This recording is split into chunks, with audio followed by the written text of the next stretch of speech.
Olá! Vamos então falar alguns temas que nós apostamos na sua prova PGM Cuiabá. Primeiro é a questão da Seguridade Social. O conceito de Seguridade Social é o conjunto integrado de ações do poder público e da sociedade destinados a assegurar três direitos sociais: saúde, previdência e assistência social. Só que nesse saúde, previdência e assistência social, que é o nosso famoso SPA, nós temos que observar que, no caso da saúde, é um direito de todos e dever do Estado, mas não exige contribuição prévia do beneficiário. Também a assistência social, ela vai ser prestada sem a necessidade, sem a exigência da contribuição prévia. Porém, a diferença é que na saúde, o direito é de todos, a prestação vai ser em caráter universal e igualitário.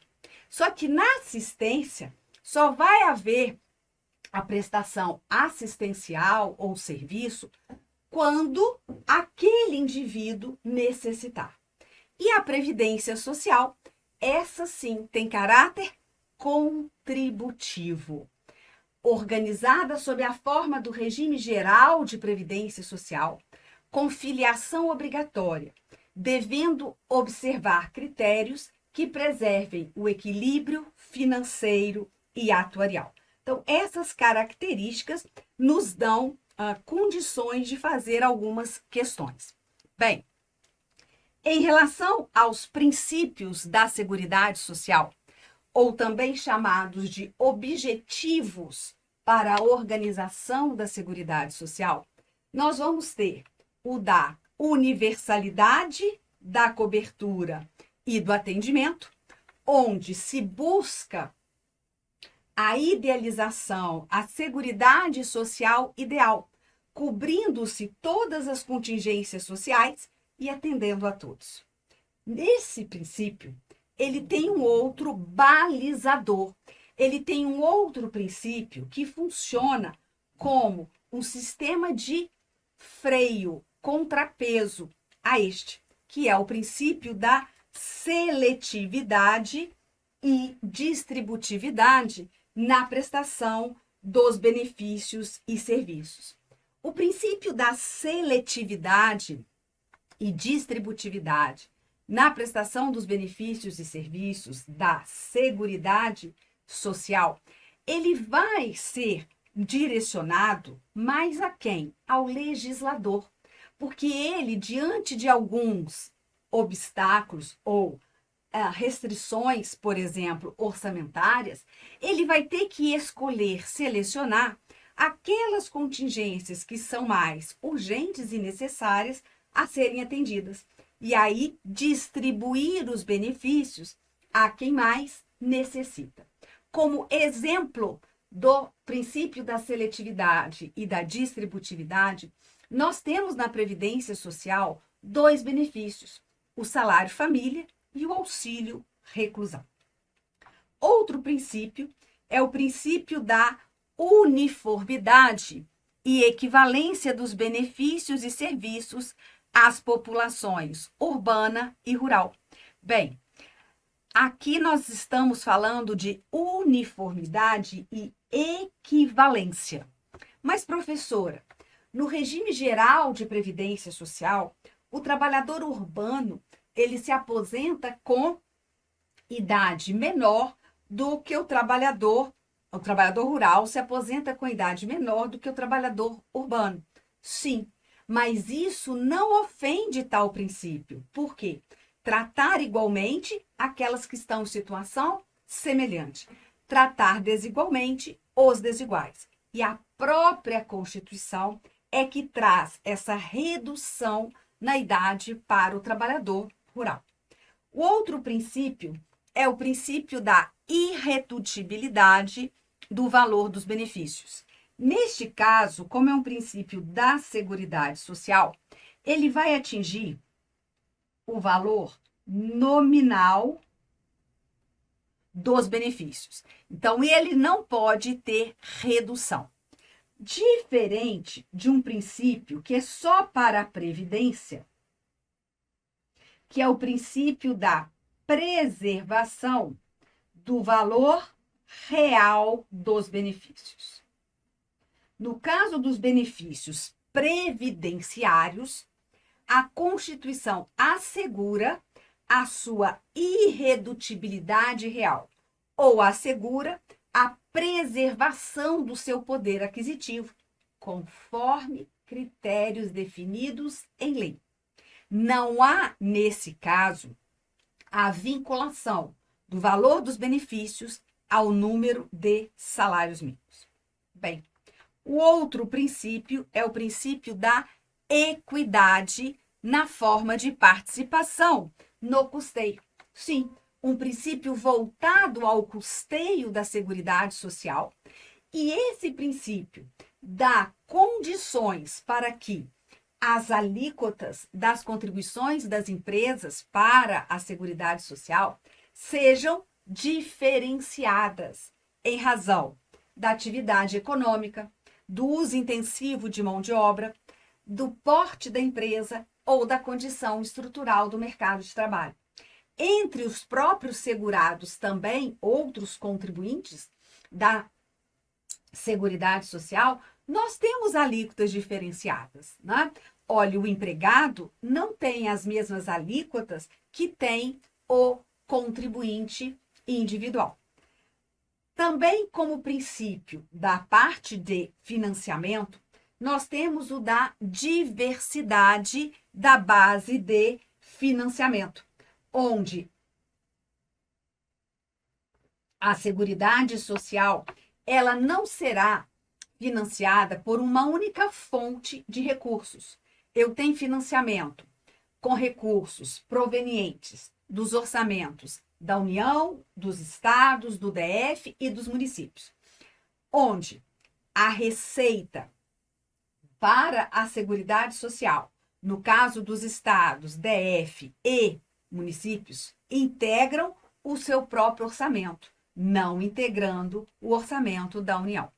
Eu tenho também contribuições que vão financiar a Seguridade Social.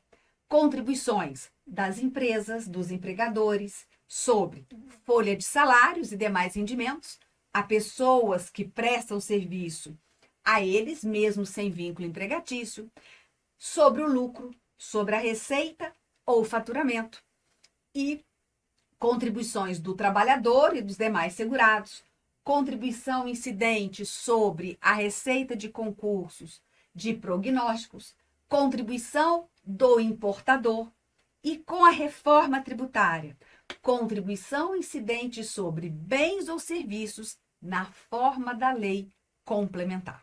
Então, veja que a base de financiamento da Seguridade Social, ela é diversificada. O outro princípio é aquele do caráter democrático e descentralizado da administração, mediante gestão quadripartite. Essa gestão com participação de 4 segmentos: representantes de trabalhadores, de empregadores, de aposentados e do governo nos órgãos colegiados. Então, ficam aí os principais princípios da Seguridade Social. Bem, em termos de custeio da Seguridade Social, a gente sabe que nós vamos ter contribuições previdenciárias, aquela das empresas, incidentes sobre a folha de salários e demais rendimentos pagos ou creditados durante o mês a pessoas que lhe prestam serviço, mesmo sem vínculo empregatício. Mas também temos a contribuição dos segurados do regime geral de previdência social. E a base de cálculo da contribuição desses segurados, com exceção do segurado especial, é chamada de salário de contribuição.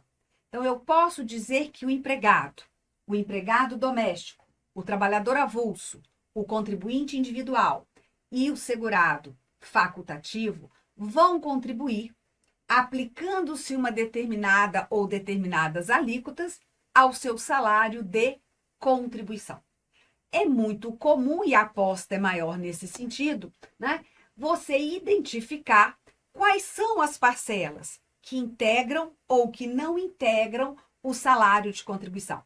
Esclarecendo, quais são as parcelas que sofrem a incidência de contribuição previdenciária ou não? Bem, que sofrem incidência, nós temos corriqueiramente salários, horas extras, gorjetas, comissões, adicionais de periculosidade, de insalubridade, né? Adicional noturno. Agora, eu vou trazer aqui as parcelas, algumas principais, que não têm incidência de contribuição previdenciária.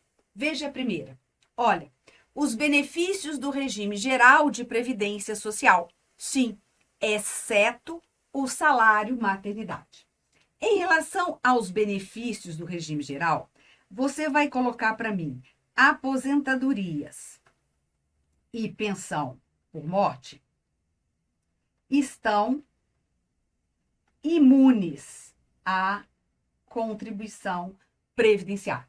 E você vai poder verificar isso no artigo 195.2 da Constituição Federal. Agora veja, os demais benefícios do regime geral, eles estão excluídos da incidência por determinação da lei, exceto o salário maternidade. Bem, salário maternidade é salário de contribuição? Sim. Por quê? Sobre ele incide a contribuição do segurado ou segurada. Porém, lembrar o tema 72 do STF. É inconstitucional a contribuição do empregador sobre salário maternidade. Do empregador sobre salário maternidade. O fundamento, nesse caso, é que a contribuição do empregador sobre o benefício teria que vir instituída por lei complementar. Então, do empregador não há incidência, mas a contribuição do segurado continua. Bem, ajuda à alimentação ao trabalhador, vedado o seu pagamento em dinheiro. Então, quando há essa ajuda e não há o pagamento em dinheiro, não incide a contribuição. Se o pagamento for em dinheiro, incide.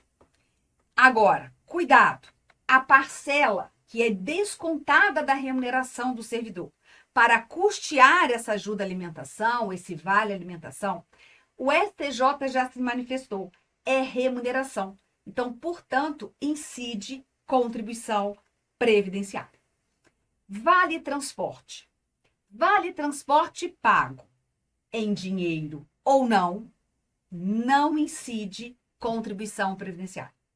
Porém, a parcela também que vem da remuneração, que é descontada do empregado, a título de custeio do Vale Transporte, essa sim também incide. É o mesmo julgado do STJ quando ele trata da parcela descontada do empregado para custeio da ajuda à alimentação e do Vale Transporte. Outra situação que não incide é, na verdade, a participação de lucros e resultados, a PLR, quando paga ou creditada de acordo com lei específica. Então, se for pago dentro da periodicidade, no máximo 2 vezes ao ano, e em período não inferior a 1 trimestre civil, não vai incidir. Se ultrapassar isso, passa a incidir a contribuição previdenciária. Também, aviso prévio indenizado não incide. Diárias de viagem, independentemente do valor, não há incidência. Mesmo que esse valor da ajuda de viagem, diárias de viagem, ultrapasse 50% da remuneração do trabalhador, não há incidência? Não mais. Então, independentemente do valor das diárias de viagem, isso não incide contribuição previdenciária. Há bônus e prêmios pagos habitualmente, também não há incidência. Auxílio creche, né? Inclusive temos a súmula 310 do STJ, e o reembolso babá. Não tem incidência de contribuição previdenciária. Está muito na moda a questão dos valores despendidos pela entidade religiosa ao ministro de confissão religiosa. Padres, pastores, né? Então, veja só, quando a lei diz que quando esse valor despendido pela entidade religiosa para o ministro de confissão religiosa, de instituto de vida consagrada ou de congregação ou de ordem religiosa, for em face do seu mister ou para a sua subsistência, né? Independentemente da quantidade e da natureza do trabalho executado, nesse caso, isso não é considerado remuneração direta ou indireta. E se não é considerado remuneração, ainda que indireta, né? Como o ministro de confissão religiosa é um contribuinte individual e a sua contribuição incide sobre a sua remuneração, neste caso, não há contribuição previdenciária, certo? Bem, salário de contribuição é o tema mais recorrente da parte de custeio. E agora eu fico com regime próprio de previdência social. Até mesmo por conta de dois fatores. Reforma previdenciária de 2019 pela emenda constitucional 103. 2, porque o município de Cuiabá possui regime próprio de previdência social para os seus servidores. Bem, a previdência pública no país, ela é dividida em regime geral e regimes próprios de previdência.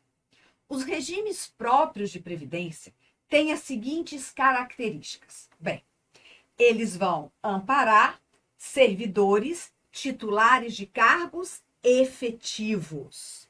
Então, estão excluídos do regime próprio aquele que vai exercer exclusivamente cargo em comissão de livre nomeação e exoneração, cargo temporário, mandato eletivo ou emprego público. Todos esses vão estar amparados pelo regime geral de previdência social. Os regimes próprios têm caráter contributivo e solidário, mediante a contribuição de quem? Do respectivo ente federativo. Então, se eu trouxer para Cuiabá, o município de Cuiabá é contribuinte previdenciário do regime de servidores ativos e de aposentados e pensionistas. Então, essas contribuições desses 4 contribuintes, né, vão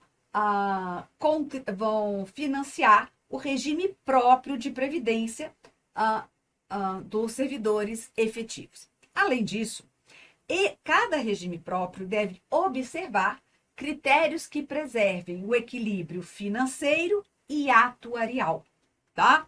Bem, a Constituição Federal diz que é vedada a existência de mais de um regime próprio no mesmo ente federativo e mais de uma unidade gestora.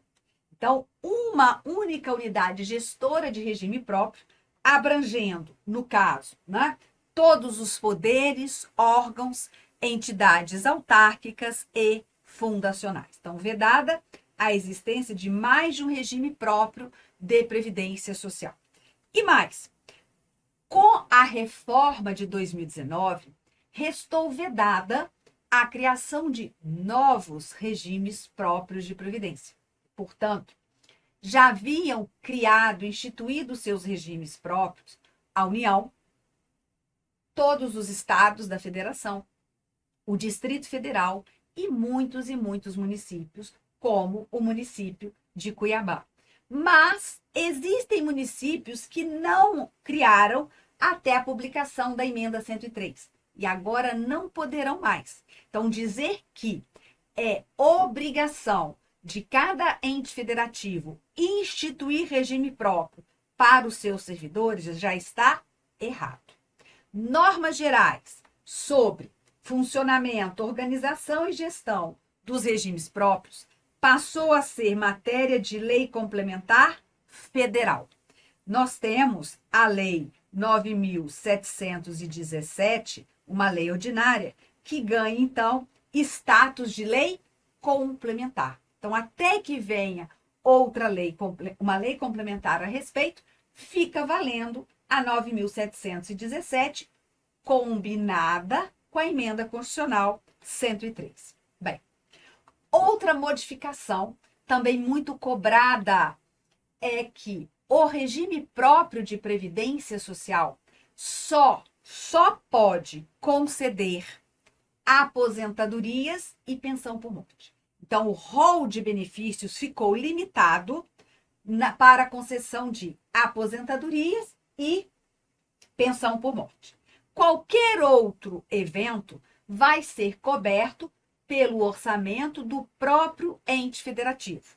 Exemplo, se o servidor ficar incapacitado, temporariamente afastado do trabalho ou ficar em gozo de licença maternidade, serão pagos, né, os valores diretamente pelo ente federativo. Isso não corre mais por conta do orçamento do regime próprio. Então, regime próprio, leia-se aposentadorias e pensões, certo? Bem, já que eu estou falando de aposentadorias e pensão por morte, que são os únicos benefícios que podem ser concedidos por qualquer regime próprio de previdência social, eu tenho as chamadas aposentadorias por incapacidade permanente para o trabalho, aposentadoria compulsória, aposentadorias voluntárias e as chamadas aposentadorias especiais. Aquela de quando o servidor ficar exposto efetivamente a agentes químicos, físicos, biológicos prejudiciais à saúde, aquela do servidor com deficiência, aquela do policial civil, agente penitenciário e agente socioeducativo, e também a do professor, que vai se dedicar às funções de magistério da educação infantil e do ensino fundamental e médio. Então, essas são as possíveis aposentadorias do regime próprio de previdência social. No caso, trazendo para o município de Cuiabá, nós vamos ter aposentadoria por incapacidade compulsória, aposentadorias voluntárias. Neste caso aqui, temos a aposentadoria com proventos integrais e outra com proventos proporcionais ao tempo de contribuição. E as chamadas aposentadorias especiais, que no caso do município, nós teríamos, em razão do servidor com deficiência, do servidor sujeito à efetiva exposição a agentes prejudiciais à saúde e a do professor da educação infantil, do ensino fundamental e médio. Bem, então já que a gente começa com a aposentadoria por incapacidade permanente. Sabemos que a Constituição Federal dispõe que o servidor, abrangido por regime próprio de previdência social, será aposentado por incapacidade permanente quando ficar incapaz para o cargo, né, em que estiver investido, insuscetível de readaptação. Então, quando insuscetível de readaptação. E a Constituição determina que será obrigatória, a realização de avaliações periódicas para a verificação da continuidade das condições que ensejaram a concessão da aposentadoria, mas isso nos termos da lei de cada ente federativo. A forma dessa avaliação periódica depende de cada ente federativo. Somente a Constituição traz a obrigatoriedade. No caso do município de Cuiabá, nós temos a aposentadoria por incapacidade permanente com proventos proporcionais ao tempo de contribuição ou com proventos integrais. No caso, a Constituição Federal, após a reforma de 2019, deixou para cada ente federativo qual será a forma de cálculo das aposentadorias. E nessa aposentadoria por incapacidade permanente, o município de Cuiabá não fez alteração significativa.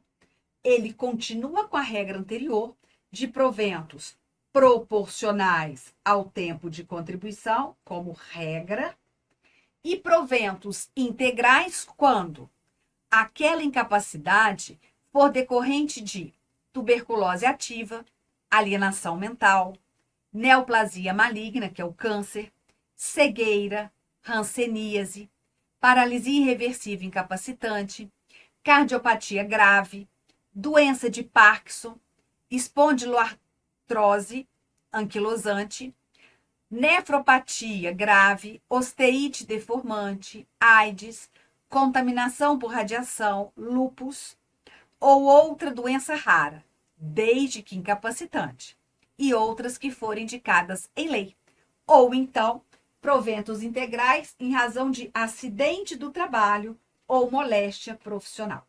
Diferente da regra da União. Mas por quê? Porque cada ente federativo decide qual será a forma de cálculo da aposentadoria, das aposentadorias de seus servidores abrangidos por regime próprio de previdência. Em relação à aposentadoria compulsória, né, essa é uma regra boa, fácil. Será devida ao servidor que completar 75 anos de idade com proventos proporcionais ao tempo de contribuição, sem exigir tempo mínimo de contribuição. Essa idade, ela é trazida por lei complementar federal. Estados, DF, municípios não podem alterar essa idade máxima de 75. Somente, né, cabe ao quê? A lei complementar federal. Vamos lá. Aposentadoria voluntária. O município de Cuiabá, ele não procedeu à reforma previdenciária quanto às aposentadorias voluntárias. Por quê? Veio a emenda constitucional 103 e muda o artigo 40 no seguinte sentido: o servidor abrangido por regime próprio de previdência social será aposentado, veja, no âmbito da União, aos 62 anos de idade, se mulher, e aos 65 anos de idade, se homem. E no âmbito dos estados, do Distrito Federal e dos municípios, na idade mínima estabelecida mediante emenda à Constituição ou lei orgânica.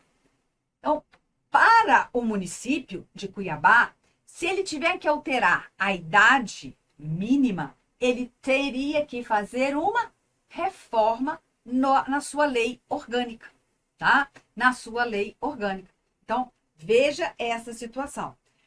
Tirou da Constituição Federal a idade mínima para se aposentar voluntariamente para os servidores estaduais, distritais e municipais. Só deixou para a União.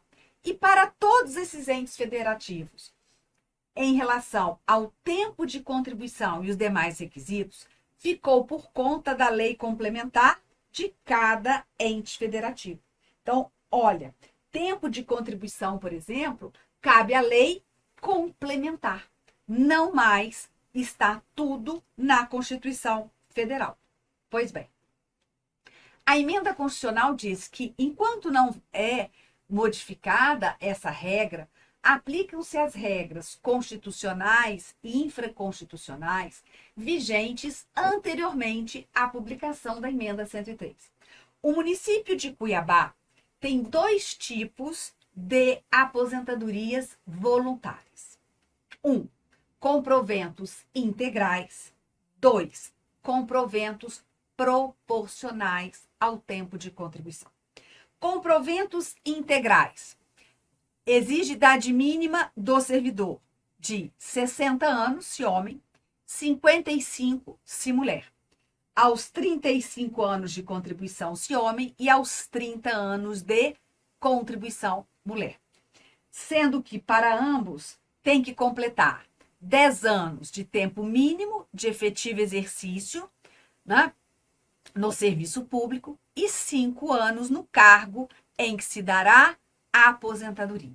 Então, essa regra ainda fica valendo para o servidor do município, né? Nós não tivemos essa alteração, como tivemos alteração na lei complementar do município em relação à aposentadoria por incapacidade, em relação à pensão por morte e alguns detalhes, mas não na aposentadoria voluntária.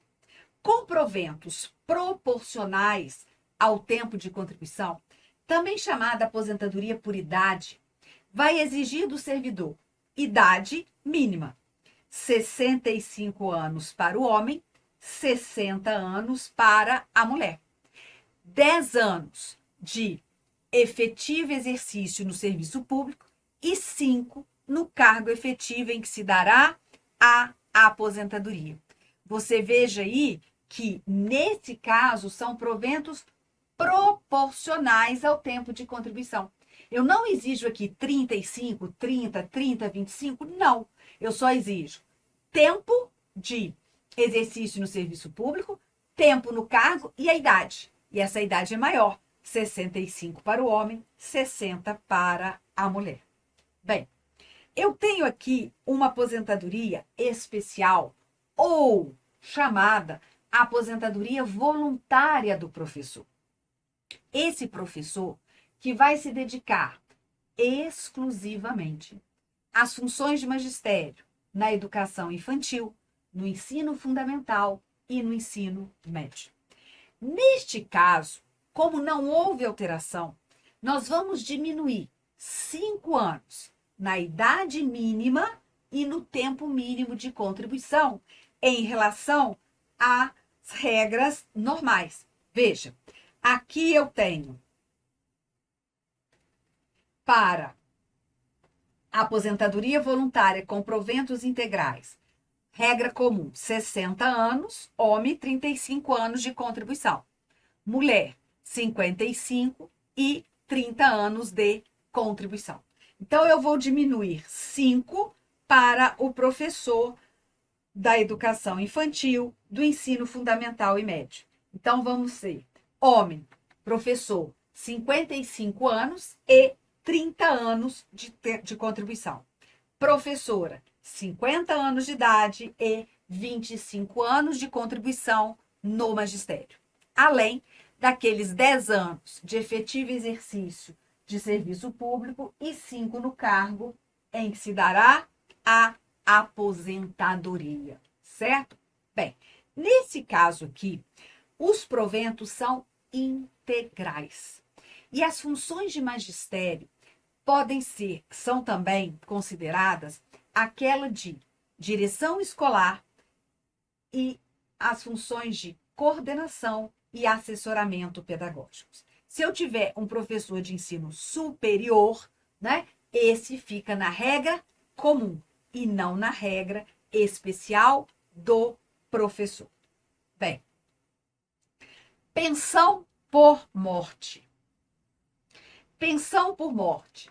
Também na Constituição Federal, só temos um parágrafo agora sobre pensão por morte, que é o parágrafo 2º do artigo 40 da Constituição Federal.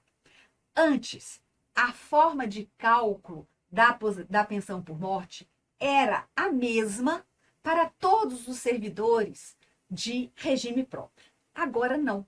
cada um vai decidir em relação à pensão por morte por lei. Veja, os proventos de aposentadoria, desculpa, aqui é o parágrafo, aqui é o segundo da aposentadoria, mas o da pensão por morte é o parágrafo 7º. Eu vou trocar aqui para você, tá? Aliás, eu vou só acrescentar. O parágrafo 7º,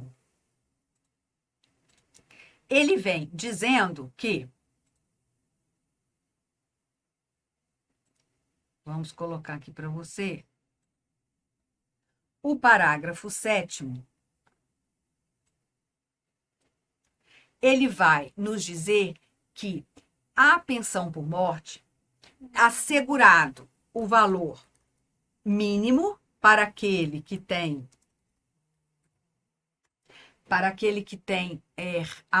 como única fonte de renda formal, né, vai assegurar o valor de salário mínimo. E vai ser objeto de lei de cada ente federativo. Então, o parágrafo 7º, ele diz: observado o disposto no parágrafo 2º,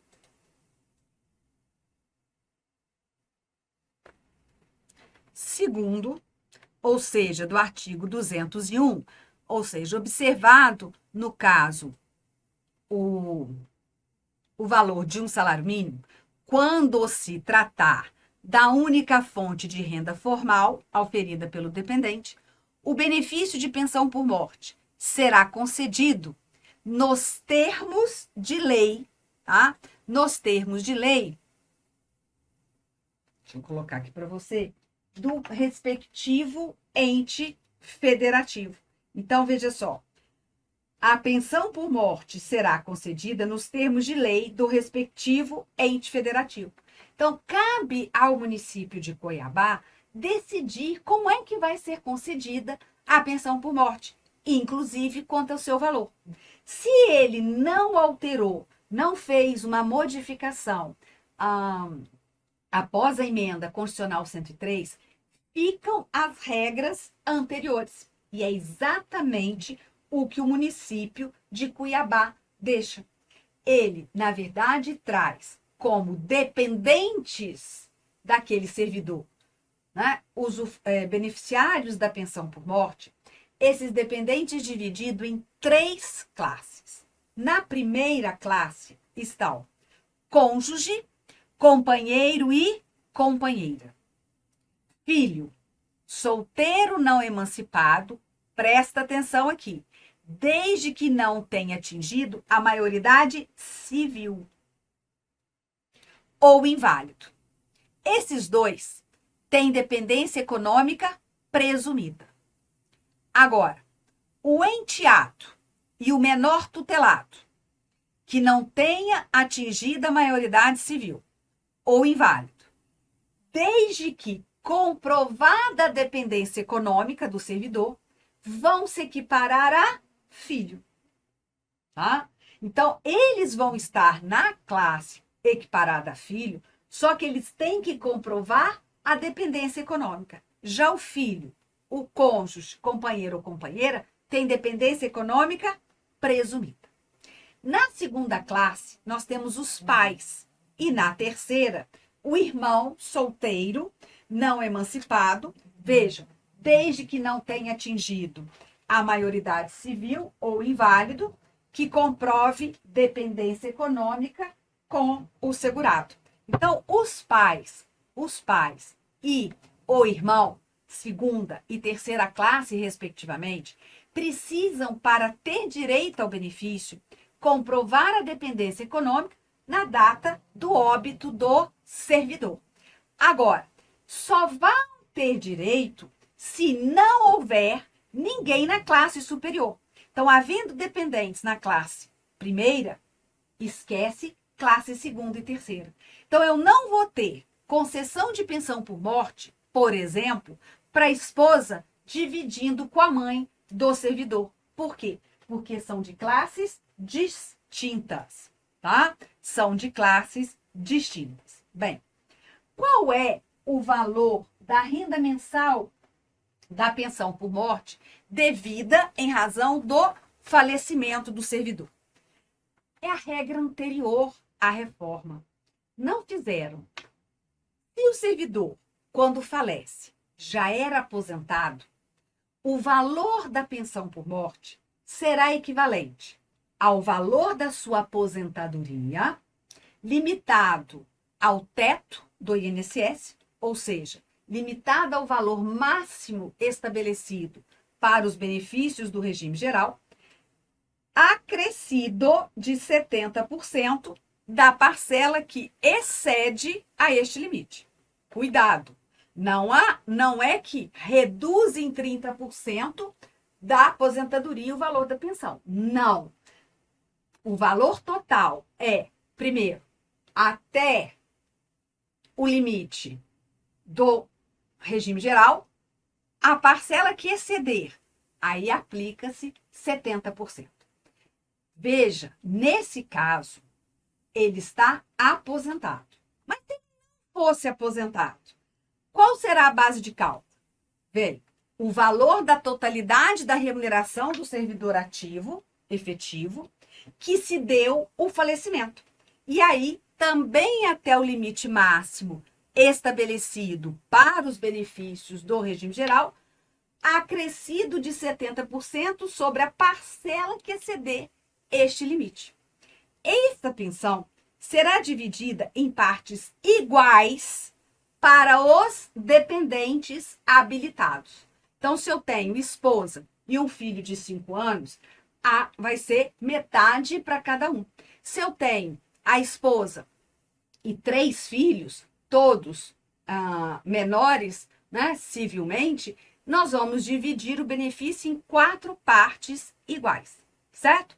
Bem, uma outra coisa que vem sendo muito pedida pela sua banca é a questão da duração da pensão por morte de cônjuge, companheiro e companheira. O município de Cuiabá utiliza a duração igual à do regime geral e à do regime próprio da União. Então, eu tenho pensão por morte é devida a cônjuge, companheiro ou companheiro. Sim, independentemente do número de contribuições que tinha o segurado e do tempo de casamento ou união estável na data do óbito. Falar que tem um dia de casamento e não tem direito a esposa ou marido, errado. Tem. Agora, basta saber por quanto tempo. Veja só, a duração da pensão, em regra, será de apenas 4 meses. Por quê? Porque se na data do óbito o segurado não tiver pelo menos 18 contribuições ou 2 anos de casamento ou união estável, neste caso, a duração do benefício será por apenas 4 meses. Com exceção, no caso do pensionista inválido ou com deficiência, ou então, quando esse servidor falecer de acidente de qualquer natureza, não só do trabalho, doença profissional ou doença do trabalho. Aí a gente passa para outra regra. Exemplo, casou há 1 semana, tem 2 anos de contribuição, não morreu de acidente, doença profissional ou doença do trabalho. A esposa tem direito ao benefício? Sim. Por quanto tempo? Por 4 meses. Por quê? Porque na data do óbito não havia 2 anos de casamento. Bem, agora, se na data do óbito o servidor já tinha completado, no mínimo, 18 contribuições e 2 anos de casamento ou união estável, o tempo de duração da pensão por morte ao cônjuge, companheiro e companheira será por 3, 6, 10, 15, 20 anos. Ou então vitalícia. Dependendo de quê? Da idade do cônjuge, companheiro ou companheira na data do óbito. é muito comum pedir a idade para a pensão vitalícia, que hoje, né, pela regra da legislação de Cuiabá, é a partir de 45 anos ou mais. Então, veja, menos de 22, 3 anos. Entre 22 e 27, 6 anos. Entre 28 e 30, 10 anos. Entre 31 e 41, 15 anos.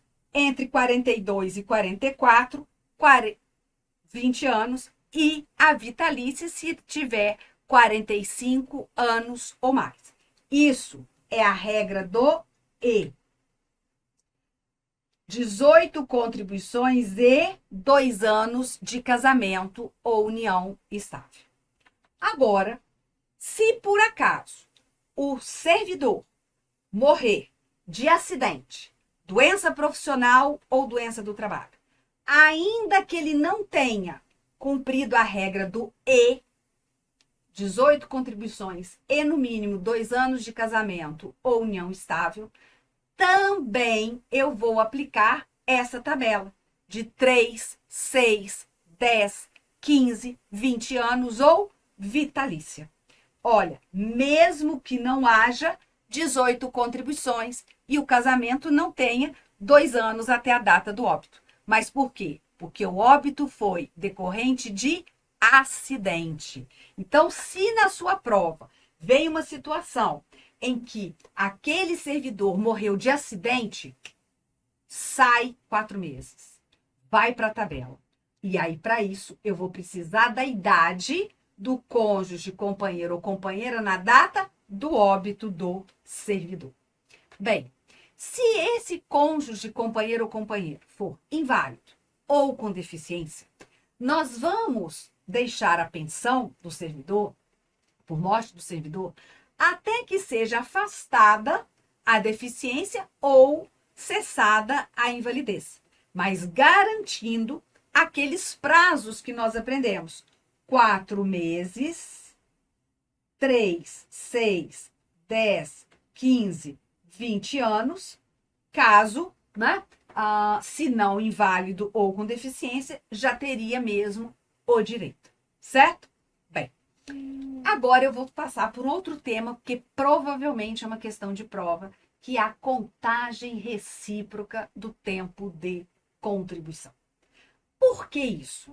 A contagem recíproca do tempo de contribuição é a possibilidade de computar tempo de contribuição do regime geral para os regimes próprios, entre os regimes próprios, ou de regime próprio para o regime geral, onde haverá, no caso, a compensação financeira. Veja aqui o parágrafo 9º do artigo 201. Para fins de aposentadoria, será assegurada a contagem recíproca do tempo de contribuição entre o regime geral de previdência social e os regimes próprios de previdência social, e destes entre si, observada a compensação financeira de acordo com os critérios estabelecidos em lei. Então, você que é segurado do regime geral e vai ingressar como servidor, como procurador do município de Cuiabá, pode contar esse tempo do regime geral, trazer para o regime próprio do município de Cuiabá. Sim. O município, o regime próprio do município é que vai ficar responsável pela concessão da sua aposentadoria, com as regras do regime próprio. Porém, ele terá uma compensação financeira em relação às contribuições que você verteu para o regime geral de previdência social. A mesma coisa acontece em relação às atividades militares. Veja, o parágrafo 9º-A do artigo 201 da Constituição foi incluído pela Emenda Constitucional 103, trazendo o tempo de serviço militar exercido nas atividades de que tratam os artigos 42, 142 e 143, e o tempo de contribuição ao regime geral de previdência social ou a regime próprio terão contagem recíproca para fins de inativação militar ou aposentadoria. Então, olha, o tempo de atividade militar vai poder ser contado para o regime geral, sim. Ou para regime próprio, sim. Ou então, o tempo do regime geral e o tempo de regime próprio vai poder ser computado para a inativação militar. Para a inativação militar. Não há possibilidade de a lei estabelecer qualquer forma de contagem de tempo fictício. Quer dizer, tempo que não houve a prestação de serviço nem contribuição. Então, ó, a lei não poderá estabelecer qualquer forma de contagem de tempo de contribuição fictício. Agora, existem situações que devem ser observadas na emissão da chamada certidão de tempo de contribuição. O órgão de origem, o regime de origem, melhor dizendo, ele vai ter que observar na hora que ele for emitir a certidão de tempo de contribuição. Vejam, na contagem recíproca de tempo de contribuição, não será admitida a contagem em dobro ou em outras condições especiais. É vedada a contagem de tempo de serviço público com de atividade privada quando concomitantes. Veja só, imagine você, ao mesmo tempo, estar exercendo atividade abrangida pelo regime geral e sendo servidor de regime próprio. Você pode somar esses tempos? Não, porque nesse caso são atividades exercidas de forma concomitante. É o meu caso. Eu sou servidora da União, tenho regime próprio e também sou segurada obrigatória do regime geral. Esse tempo do regime geral que eu venho contribuindo e exercendo de forma concomitante com o exercício do meu cargo não me dá o direito de contar de um regime para o outro, porque o exercício é concomitante. Veja, não será contado por um sistema o tempo de serviço utilizado para a concessão de aposentadoria pelo outro regime. O tempo de serviço anterior ou posterior à obrigatoriedade de filiação à Previdência Social só será contado mediante indenização da contribuição correspondente. Então, se for reconhecer esse tempo para contar no regime próprio, tem que haver a indenização. Inclusive, gente, o tempo de serviço rural. O tempo de serviço rural, para ser computado em regime próprio, só é aceito quando há a indenização das contribuições. É vedada a emissão de certidão de tempo de contribuição com registro exclusivo de tempo de serviço, sem a comprovação da contribuição efetiva.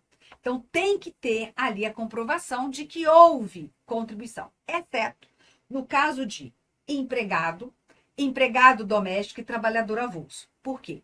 Porque eles não podem ser prejudicados, porque não são eles os responsáveis pelo recolhimento da contribuição, e sim os seus empregadores ou tomadores de serviço.